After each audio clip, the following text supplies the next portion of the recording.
naona Simba wamepitisha panga zito kwelikweli. Jana thank you zimetoka. Naam. Zimetoka na naomba nipitie kabisa mmoja baada ya mwingine katika majina ambayo yametajwa pale ambao wameagwa hapo jana. Mmoja wao ni Shamu Karabwe, ambapo pia Nabi Kamara, Edwin Barua, Joshua Mutale, Aweso, Omari pamoja na Musa Kamara. Okay, sasa nataka tuulize wachambuzi hapa katika haya majina ya wachezaji ambao Simba wameachana nao na kuwapa bonge moja la thank you.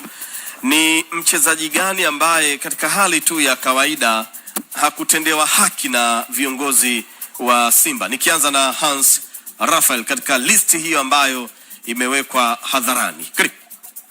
Binafsi nadhani wachezaji wote walistahili kuachwa ambao wako kwenye listi. Naam. Kimtazama Barua amemaliza mkataba wake, of course alikuwa kwa mkopo nje. Mambo yake hayakuwa mazuri sana pia. Kimtazama nani huyu alitokaga Mashujaa Omari. Binafsi nilikuwa sikumbuki kama yuko Simba. Mimi pia. Yani miongoni mwa kwanza nilipomwona kashuka. Kumbe mchezaji wa Simba bado ni yani ila alitoka kwa mkopo. Alitoka kwa mkopo. Alirudi Mashujaa Mbeya City. Yes. Simba walimsign kama free agent, hakuwa na mkataba. Usome mkataba wake na Mashujaa ulikuwa umeisha. Ndio. How comes Simba wanasajili mchezaji wa Mashujaa ambaye ameachwa? Nilishangaa sana kiukweli. Kwa hiyo huyu hakuna doubt. Shamu Karabwe of course ameondoka na tayari ameenda Iraq, ametambulishwa kule. Ndio. Kwangu mimi ni miongoni mwa mabeki ambao sikuwahi kuamini kama wangeweza kuipeleka Simba next level. Ndio. Kuona wao wameona ni bora kuweza kuachana naye ili kuweza kupata nafasi ya kuongeza center back mwingine wa kigeni. Awesu alikuwa kwa mkopo Kenya. Si ndio? Yeah. Ni mchezaji ambaye mwanzoni kwenye miezi miwili ya kwanza mitatu alijaribu kujikita kwenye kikosi cha kwanza cha Simba, lakini namba zake zilikuwa zizungumzi vizuri. Nadhani Fadru mwisho wa siku aliona sio mtu sahihi kuendelea kubaki kwenye kikosi cha Simba. That's why waliopt kumpeleka kwa mkopo. Kwa hiyo naye kuachwa mimi sijashangaa. Nabi Kamara naamini ni mchezaji ambaye ana talent kubwa sana, na ni mchezaji ambaye mpaka sasa hivi nashangaa kwa nini hajapata nafasi kwenye kikosi cha Simba, kwa sababu ni mchezaji ambaye anaweza kucheza position zaidi ya 3. Mweke kwenye midfield, mweke pembeni, atacheza vizuri kweli kweli. Sometimes unahitaji kuwa na mchezaji versatile aina ya Nabi Kamara, kwa sababu kuna siku mchezaji wako bora kwenye position ambayo umekuwa unamtumia anakosekana, hauna choice, inabidi umtumie huyu kama kiraka. Kwa hiyo kuna umuhimu wa kuwa na mchezaji kiraka kwenye timu. Technically ni mzuri sana, lakini tunasema si kila mchezaji mzuri anaweza kufit in kwenye mfumo wa kocha aliyekuwepo. Tangu ameingia Steve Becker inaonekana kabisa Nabi Kamara hana maisha pale. Kwa hiyo ilikuwa ni sahihi kuweza kumuondoa ili kuweza kupata nafasi ya mchezaji mwingine wa kigeni. Budo Mutale huyu alishafeli toka zamani. No doubt. Hata huko alikoenda Uarabuni mambo yake sio mazuri. Kamara tumi nadhani yes. Hapa kuna mijadala ya tofauti. Kuna watu ambao wanaamini Kamara alideserve kubaki.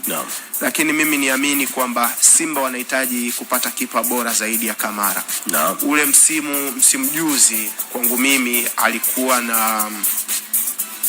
na vitu tofauti. Kuna muda alikuwa anakupa performance unashika kichwa, kuna muda alikuwa anakupa makosa unashika kichwa. Ni aina ya goalkeeper ambaye usingeweza kwenda mechi 2-3 bila kuona individual error kutoka kwenye mikono yake au miguu yake. Sometimes unaweza ukawa na mechi mbaya, unahitaji kipa wako akushindie alama 3 au akushindie mechi. Kamara kiukweli alikuwa na struggle kufanya hivyo. Kwa kwenye hii list mimi hakuna namna nitawalaumu Simba. Nadhani wamefanya research yao, wa kocha pia ameanalyze vizuri, ameona hao watu sio sahihi kuendelea kubaki nao kabisa. Kamanda, uko sawa? Basi kama uko imara ni vema zaidi Kamanda, katika listi hii ambayo wachezaji ambao wameachwa na Simba leo kwa England juzi, lakini wamerecover. Uko sawa. Basi ni jambo la heri kweli na inapendeza sana.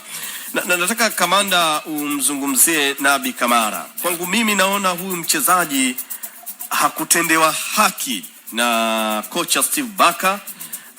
Niliamini na imani yangu inaniambia kwamba anastahili kuendelea kuwepo katika kikosi cha Simba, lakini viongozi wamefanya maamuzi ambayo wameyafanya. Hakupewa game time, lakini wengi wetu hapa tunaamini ubora wake. Sasa Hansi ametoa hapo angalizo kwamba hakufiti katika mfumo wa mwalimu, lakini kuna wachezaji ambao ukiwatazama nao pia walikuwa na struggle katika kikosi cha Simba msimu uliopita. Kwanza kwenye hilo basi lako. Naam.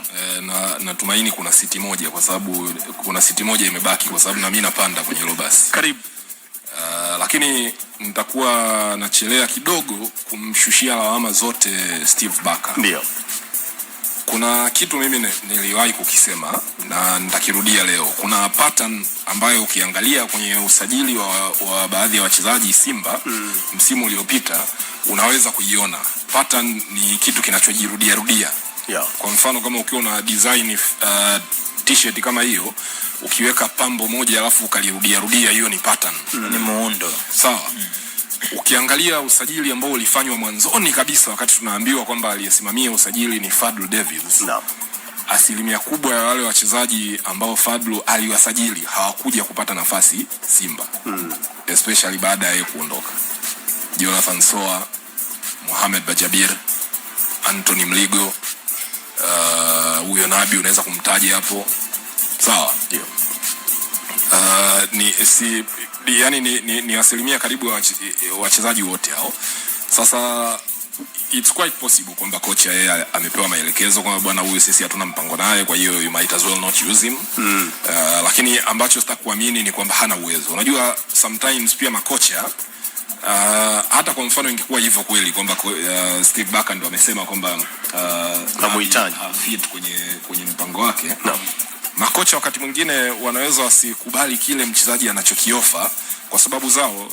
Thomas Tuchel anakuambia England hawezi control mechi, lakini ana Kobe Mainoo anamwacha benchi. Umeelewa? Doesn't mean kwamba Kobe Mainoo hajui mpira, lakini yeye ndio kocha, hajui jinsi gani amtumie au ameamua tu kwamba bwana huyu sio mtu ambaye anamprefer, kwa sababu unajua kuna issue ya preference pia. Sawa. Wewe Kavion, wakati leo unaamka asubuhi ulikuwa na t-shirt nyingi lakini ukaprefer ya hapo. Ulikuwa na kofia nyingi lakini umeprefer hii hapa nyeusi ambayo haina logo yoyote. Kwa hiyo sometimes inaweza kuwa ni issue tu ya preference na makocha, kwa sababu at the end of the day wachezaji wako 11 unajua, na ambao wanaweza kuanza mechi.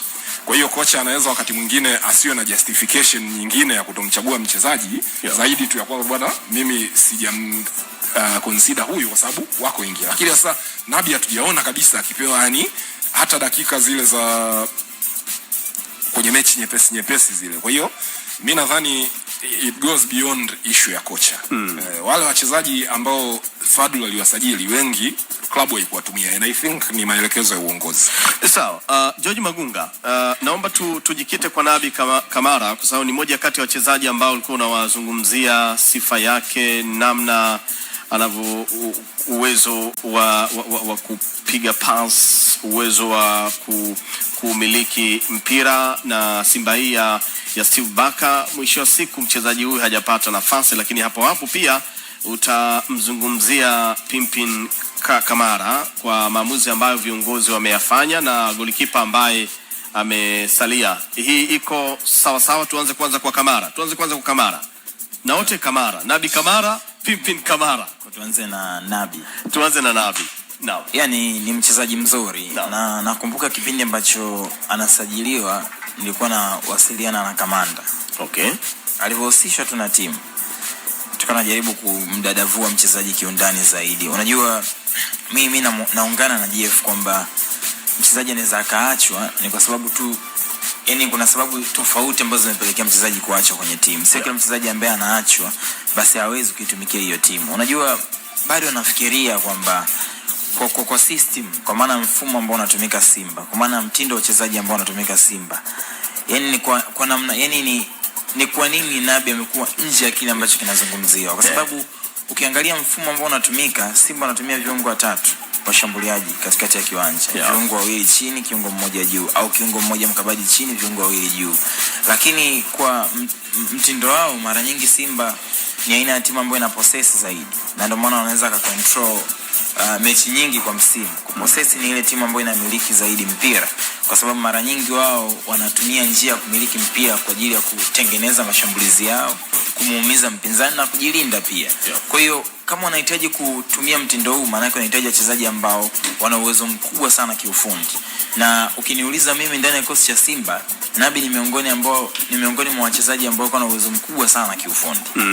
Yaani ile technicality, uwezo wa kupasia, uwezo wa kucheza kwenye pressure kubwa, uwezo wa kucheza kwenye maeneo finyu, na ni mchezaji ambaye sio tu kupasia, alikuwa na ni karibu wachezaji ambao wana uwezo hata kusafiri na mpira. Kwa hiyo nafikiri mbali mrefu. Yes, na kuna namna unahitaji wachezaji kwenye timu yako, kwa sababu sio kila siku utapata space ya kupasia. Kuna siku utakutana na mpinzani ameblock kila sehemu. Kuna hitaji wachezaji ambao wanaweza kusafiri na mpira ili kuangalia namna gani wanatengeneza faida ndani ya timu. Hata kama kwenye nafasi ya eneo la kiungo ilikuwa ngumu, nafikiri Nabi ni mtu ambaye anaweza akacheza kama left back, mlinzi wa kushoto. Na mimi ukiniuliza kiukweli kabisa, kwa walinzi ambao wako Simba, Kibabage pamoja na Mligo, nafikiri binafsi mimi kwa mtazamo wangu Nabi alistahili kuwa mbele yao. Kwenye ile nafasi ya left back. Kabisa, alistahili kuwa mbele yao.